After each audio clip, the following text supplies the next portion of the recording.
We eat far too much protein. It's a fruit. It's not a vegetable. You're only as young as your blood vessels are flexible. Welcome back. For those of you just tuning in, we are live and about to go head-to-head in Gastro Games, my one-of-a-kind gut health bracket challenge. That's right, I'm going to be competing with you on what foods are the healthiest for your gut.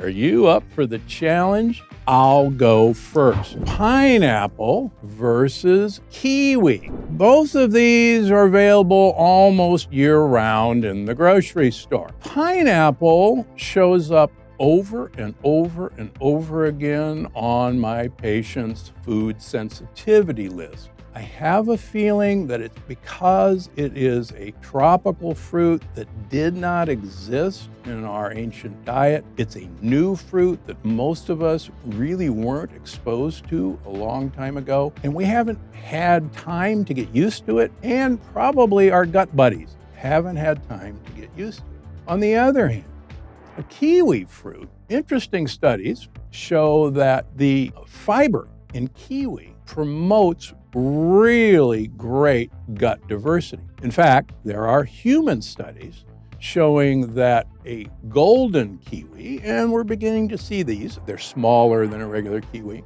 is probably the best for two reasons. Number one, it's smaller, and number two, the studies show it's even better. Now, the key to a kiwi, leave the skin on, cut the sides off, and eat it like an apple. The skin is actually full of really good fiber. And once you get over the shock of eating this furry thing, it's a winner. Kiwi advances into the quarterfinals. Okay, now it's your turn. All right, audience, grapes versus pomegranates. First of all, let's talk three interesting facts about grapes. There are more than 8,000 different grape varieties. Now, it takes about 2.5 pounds of grape to create one bottle of wine. And the oldest known winery was located in Armenia. The Armenian winery dates back to around 4000 BC. They've been around a long time. Fun fact about pomegranate. Turns out the pomegranate was considered a symbol of prosperity and ambition to the ancient Egyptians. Pomegranate trees can live for up to 200 years. My tree in my yard is only about 5 years old, so I've got to stick around for it. Pomegranates are typically in season from September to December in the United States. Don't be afraid of buying a whole pomegranate. There's some really cool ways to get the seeds out of pomegranates, and it's really fun to de-seed them. Which is the better choice, grapes or pomegranates? Pomegranates make it into next round. And grapes, they need to go in the vat and make some wine for us. Next up, it's my turn. Beets versus eggplant. Eggplant. Folks, an eggplant is a nightshade vegetable. I'm sorry about that. Also, it's a fruit. It's not a vegetable. Anything with a seed is a fruit. And when we say fruit, that means it has a lot of sugar content. There are ways to detoxify an eggplant by either buying it very small, it takes a while for the lectin content to increase, or peeling it and taking a lot of the seeds out. But an eggplant is a nightshade loaded with lectin. Well, how about beets? So beets are a tuber and it's a root vegetable. So it is a starch or sugar storage system of the plant. Now, beets are unique. Beets contain compounds that increase our nitric oxide levels in our blood. And nitric oxide actually dilates our blood vessels. There are good human studies showing that the compounds in beet root actually dilate blood vessels in humans. You're only as young as your blood vessels are flexible. The problem with beets is that beets are not called sugar beets for a reason. They have a lot of sugar. Interestingly, in Italy, many people order a beet carpaccio. And what it is, it's raw beets that are very thinly sliced. They're covered with feta cheese or pecorino cheese and then loaded with olive oil. And they're absolutely delicious if I can get you to eat that way. Just be careful. When you cook beets, they become much more easily absorbed as sugar. But between the eggplant and the beets are the big winner. Oh, and by the way, don't wash your beets. Get your hand, pull the dirt off. The bacteria on root vegetables are incredibly good for you. Beets, move on. What do you think between radishes and bell peppers? I hope everybody realizes that a pepper, whether it's green, red, orange, they're all the exact same as a green bell pepper. These are just mature. Now, bell peppers are native to Central and South America. That should give you a warning. They are a modern food that we from Africa, Europe, or Asia were not exposed to until 500 years ago when Columbus started Columbian trade. We haven't had enough time to get used to these guys. Plus, peppers have lectins in actually two forms. In the skin and in the seed actually have a lectin that's called an aquaporin. If you have to have them, peel and de-seed them. Go back to the root vegetables and think about radishes. So radishes, number one, are a fast-growing plant. Anyone who's grown them in the garden from seed knows they're really edible in about 25 days, less than a month. Now, there are actually summer and winter types of radishes. Summer radishes are typically round and pink, and winter radishes tend to be white and they're a little longer and they have a really stronger taste. These are root vegetables. They are roots and they are loaded with friendly bacteria. Would you believe that most wasabi sold in America is actually horseradishes with green food coloring? So don't be fooled. But these radishes, they are really great for you. Interestingly enough, my wife and I always keep a bowl of radishes in our refrigerator. And whenever we're interested in something to munch on with, got a little kick, we grab a few radishes. Okay, radishes it is. Good choice. Radishes. Move on to the next round. Chicken or canned tuna. Now, this one actually is kind of humorous. So this says wild caught. They haven't figured out a way, except one small company, to actually farm raise tuna. It'll come, but this says wild caught. That's because right now all tuna is wild caught. Now, when you see the word chunk light, the light is the tip-off that this is a young tuna. In general, these guys are the safest to eat. But why not chicken? I mean, who doesn't think that a boneless, skinless chicken breast is the go-to source for protein? You are what you eat, you are what the thing you're eating ate.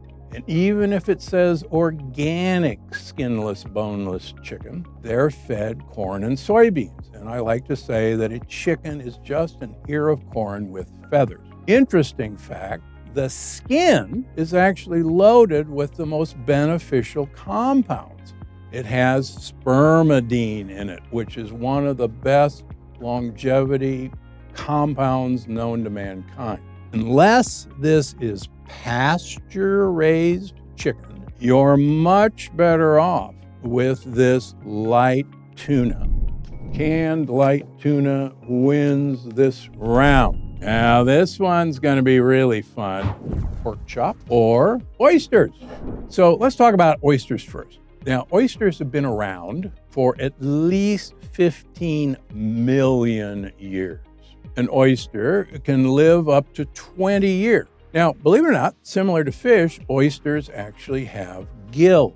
And you probably know that there's a pretty good saying that you should not eat oysters unless the month has an R in it, because oysters, unfortunately, can be contaminated by oyster boats and actually contaminate oysters. And if the water is hot, it allows those bacteria to eat. And interestingly enough, the CDC has become really adept at finding out where outbreaks of oyster poisoning have occurred. And it's usually always back to one fishing boat that was harvesting the oysters.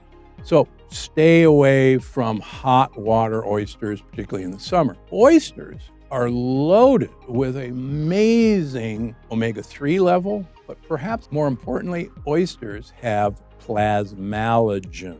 Plasmalogens are an incredibly important fatty acid for your brain. Oysters are one of the best sources, along with other shellfish like mussels, like clams, like scallops, to improve the plasmalogen level in your brain.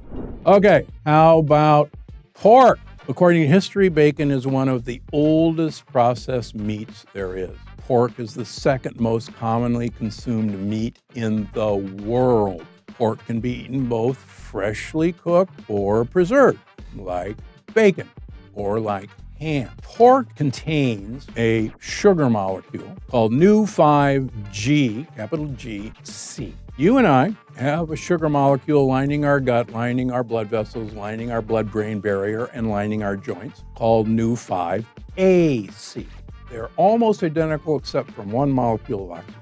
Nu-5GC, when we eat it, produces a very strong inflammatory response by our immune system. Our immune system hates Nu-5GC. Because it's so similar to Nu-5AC, can substitute for Nu-5AC in our blood vessels, in our blood-brain barrier, in our joints. So what can you do? It turns out that smart societies have figured out how to tame and get rid of Nu-5GC. And believe it or not, it's called fermentation. So a traditional sausage, not the one you get at the grocery store, is inoculated with bacteria that eat Nu-5GC. A traditional ham like prosciutto di Parma or Parma ham has no Nu-5GC because the bacteria have eaten it. So if you want your pork and eat it too, make sure it's traditionally fermented.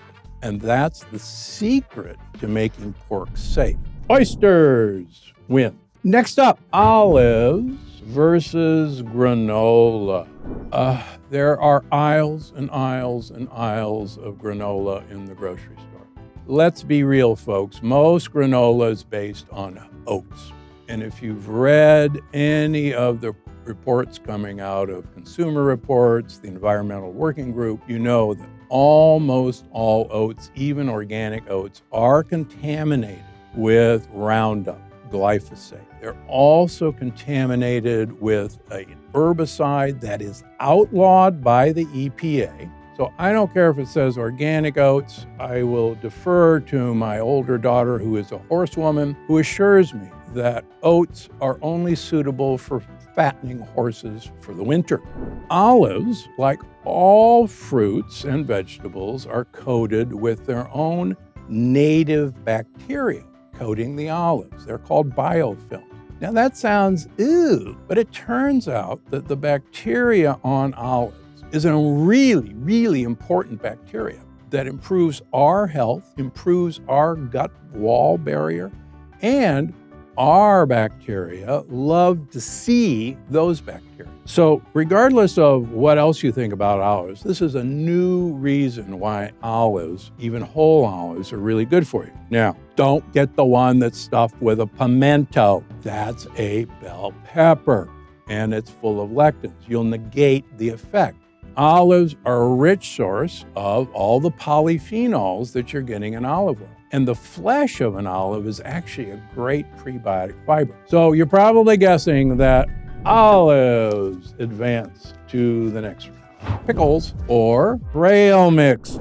It turns out that if you traditionally ferment pickles, there is a bacteria on pickles that's the exact same bacteria on olives. And if you ferment them, that bacteria grows and that actually ferments the pickle. Unfortunately, most pickles in the United States are no longer fermented, but the bacteria is still there. So cucumbers are one of my biggest mischief makers in people who are sensitive. Makes sense. Cucumbers are part of the squash family. and it's the peels and seeds. But what are we going to do with this jar of pickles? I learned from my mother, the only purpose of having a jar of pickles is the pickle juice, because the pickle juice is actually loaded with these bacteria. She didn't know it, so get yourself a jar and use the pickle juice. And by the way, get your tuna, get yourself some non-soy-based mayonnaise, and mix in the pickle juice, and you'll have a perfect food. Just don't put it on a sandwich, please. All right, trail mix. Oh my gosh, who doesn't like to go to Costco and pick up trail mix? Well, trail mix was created as a food that could be packed and prepared for hikes. Duh.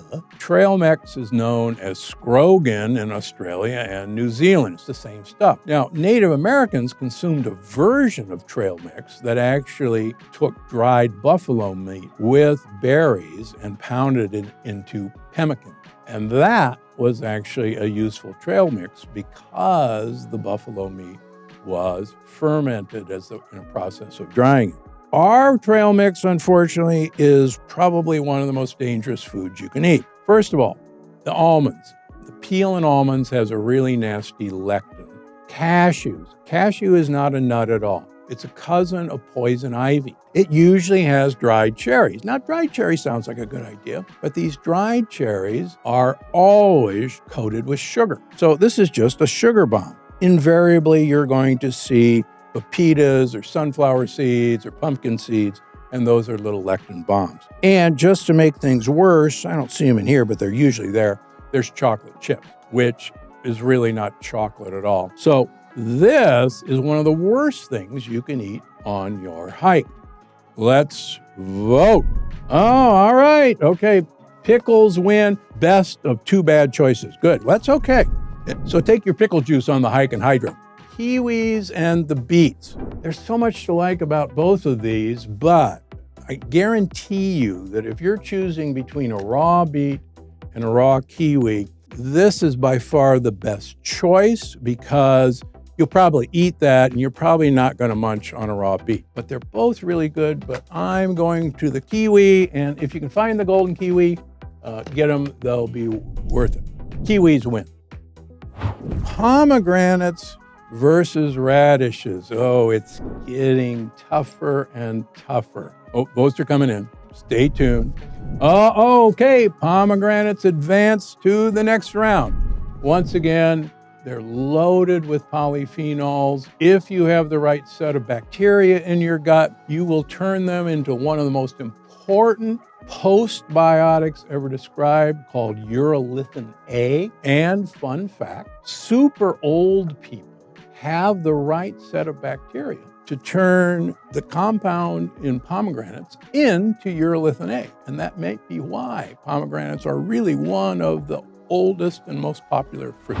Now we're down to tuna versus olives. All right, I'm going to let you down on this one. We are over-proteinized in America. We eat far too much protein. Most Americans eat anywhere from 3 to 5 times the amount of protein they actually need in a day.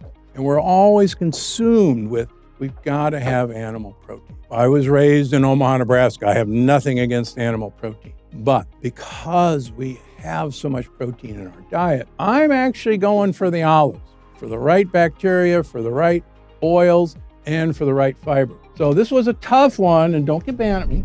The olives advance to the next round. Oysters versus pickles. I know where I'm voting, but I can't wait to see what you choose. Good choice. Oysters. I would have voted that way. I like plasmalogens, and oysters are really great for your brain. Kiwi and olives. Oh, this is really tough. Kiwi really feeds your good gut buddies. There's a lot of cool polyphenols in kiwis. But olives feed your gut buddies. They contain a gut buddy that you won't get except in pickle juice and olives. They contain the right oleic acid. I'm going with olives. Olives win this round. Okay, now we're down to, this is going to be fun. Pomegranates versus oysters. Couldn't be more wildly different. I know where I'm voting, and I may have given you the clue, but there's something to like about both of them. So get the votes in. Oh, the pomegranate wins. I would have done that too, quite frankly.